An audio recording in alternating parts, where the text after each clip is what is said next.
Hi everyone, I'm Linda Welbrock, the founder of Leading Women Entrepreneurs, and I am so excited to have Pamela Pecs Cytron here with us today, who is the founder of Pendo Systems.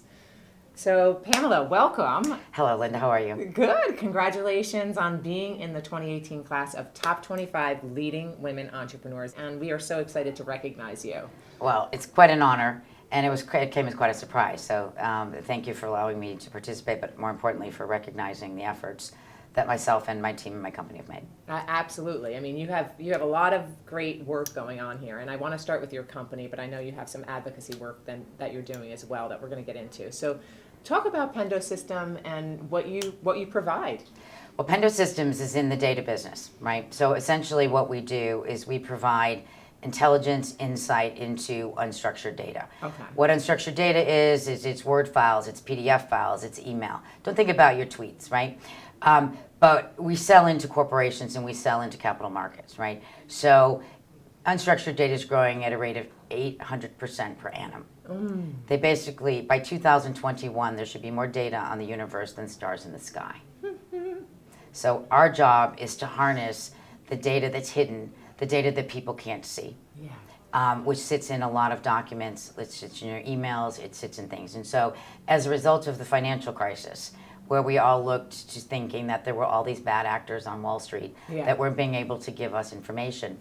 Some of it was true, but for the most part, as we were going through that, and why did it take longer, and why did these regulations steam up? But the fact is that a lot of the information that they were trying to harness couldn't be found. Right. Because there's a huge legacy problem of old systems on Wall Street. There is, silos of data on Wall Street. And so what had happened during that is it isolated to the top that really the gold, if you will, was sitting in this unstructured data. So in 2014, assembled a team and we launched a product that was basically solving that problem to get at that very critical, important data, bring it to the surface and be able to give it to these business people in hopes to restore trust back in the financial system from the general population. That's a big job. So, is the financial market your main clientele, or who's your biggest or best? Who are your customers? So our customers are all global banks today. The product itself is agnostic to data.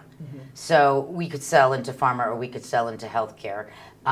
But our focus is on Wall Street, based on the fact that myself as well as my team has spent over 32 years there. Okay. And there's plenty of opportunity that lies there.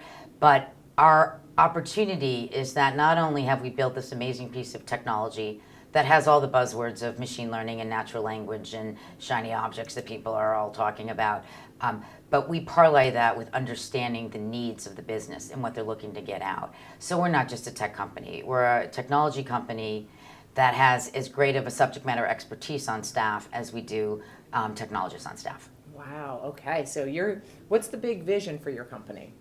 Well, I think, I don't think you can look too far ahead. Okay. Because we never know what tomorrow brings. But our vision is working a day at a time to deploying our product, to getting, happier clients. I mean, we have one client, and within, less than 2 years, we went from one small POC to doing data discovery for the bank on a global basis. So we were pretty proud of that endeavor with our 18 people in my company. As you should be, as you should be. Let's talk about your advocacy work, because it's really impactful, and I think that you're helping so many people through sharing your story. Well, Linda, thank you, because I do a lot of interviews and we're always talking about the great things that Pendo is doing, and we are, and my team gets a tremendous amount of gratification, so I thank all of them. But I also work with young people and people in recovery, particularly young adults as well as women. And that work started as I am a woman in long-term recovery. I've been free of, what that means is I've been free of drugs and alcohol for over 9 years. And that was a journey bigger than any entrepreneur job you could possibly have. But in that, what struck me was a artificial stigma that you received by talking about it. And I talk about anything. So, it was very hard for me to sit there and basically not say who I was or what I was doing. Right. And the impact came as being, two words collided, and I was a very high functioning person that drank a lot, no drugs, just drinks.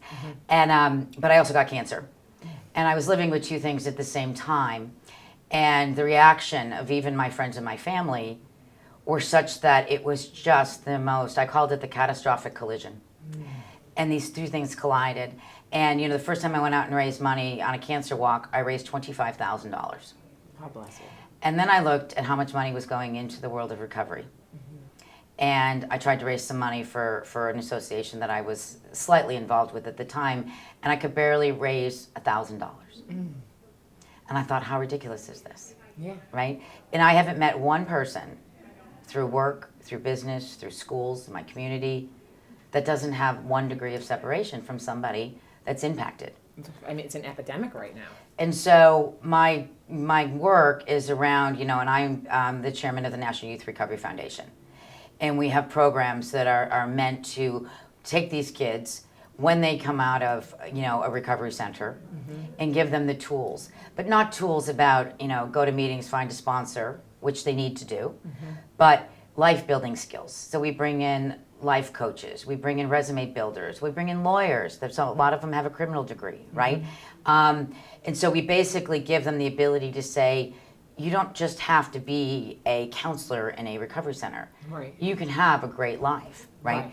And you know, most addicts are fairly smart. And so how do you embrace that skill set? How do you embrace those things to be able to use the power of what they were pretty successful at to transfer into life skills? So if there was a single mindset strategy that you think that you implemented that helped you get through this, that has helped you build a successful company and has helped you get through cancer and recovery, what do you think that is? Do you have anything? Courage. You know, I think I think to be an entrepreneur, you have to be courageous. I think to be an entrepreneur and to do the advocacy work that I'm doing, you have to have healthy fear, right? But then you balance that with, you know, tenacity and perseverance. That's the combination you need, right? Right? And in any of those things, an entrepreneur or fighting any disease, right? Particularly something in the addiction world, it's an inside job. And I firmly believe that it's mind over matter. And if you believe that you can succeed, if you believe and you have the will to live, then you will.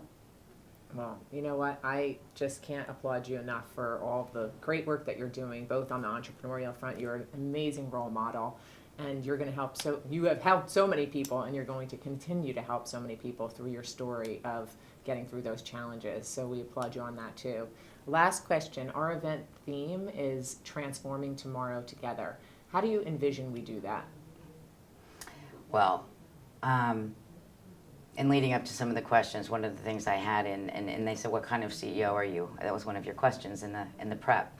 And I wrote down on my paper, transforming. Perfect. Without knowing that. And so, you know, I think that, you know, we're in this movement of, you know, a lot of things that have changed. And there's a lot of hype right now. Some I agree with, some I don't. Okay, I've been a woman on Wall Street for 32 years, you know, and I believe that we also have to have our own boundaries, and there's things that we have to do. But I think that the transformation that we can all make an impact on now is by finding the solutions in things and no longer being the victim. And I think we're still in a little bit of a victimization mode a bit, and when we start to use empowerment over being the victim, that's how we will transform. Couldn't have said it better myself. What a beautiful message to end on. I just want to say I'm so excited to celebrate you on November 15th at the Liberty House in Jersey City. And congratulations again on all of your success. Thank you. Take care, Very Pam. nice.